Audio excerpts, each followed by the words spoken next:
Quand les nèfles devant chez moi ont mûri, une voisine jalouse a secrètement mis du pesticide sur mon néflier. J'ai gentiment dit aux villageois de ne pas en cueillir. Mais ils ne m'ont pas écouté. En voyant cette silhouette suspecte dehors, j'ai sorti mon téléphone, j'ai filmé discrètement Gequixiang en train de pulvériser du pesticide.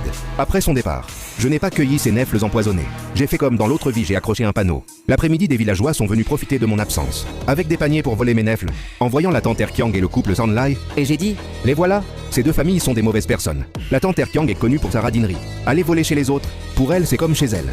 Et le couple Sanlai, lui, c'est de la pure méchanceté. Ils ont même fait chanter la famille Xiao. En voyant les deux familles cueillir les nèfles avec entrain, ils cassaient même les branches et jetaient les nèfles par terre. J'ai ricané en silence. Cueillez, mangez. Crevez si vous voulez. Cette fois, je ne laisserai pas le vrai coupable s'en sortir. Et m'accuser. J'ai sorti mon téléphone, j'ai contacté le maire sur WeChat. Je lui ai demandé de m'ajouter au groupe du village. Une fois dans le groupe, j'ai envoyé un gros paquet rouge. Ça a réveillé tout le monde. Qingwat a touché le jackpot. Pourquoi un si gros paquet rouge? J'ai envoyé la vidéo de Gequixiang en train de pulvériser du pesticide sur mon néflier. Puis je me suis excusé auprès des villageois. Les années précédentes, je vous invitais toujours à goûter nos nèfles. Mais cette année, Gequixiang à côté a mis du pesticide dessus. J'ai peur que quelqu'un s'intoxique. Alors j'ai fait comme ça. Pour vous prévenir sérieusement, n'en cueillez pas. Et prévenez votre famille. Pour éviter un accident, un villageois était furieux. Il a insulté. Cette Gequixiang, elle était malade. Pourquoi mettre du pesticide sur le néflier des autres? Elle veut nous tuer tous. Cette vieille a un cœur noir. Elle ne supporte pas que les autres étaient mieux qu'elle.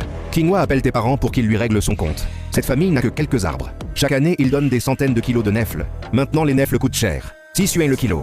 Si tu avais vendu tes nèfles, tu aurais eu plusieurs milliers de yuan. Fais-les payer à Gequixiang. Tout le monde dans le groupe était encore plus énervé que moi.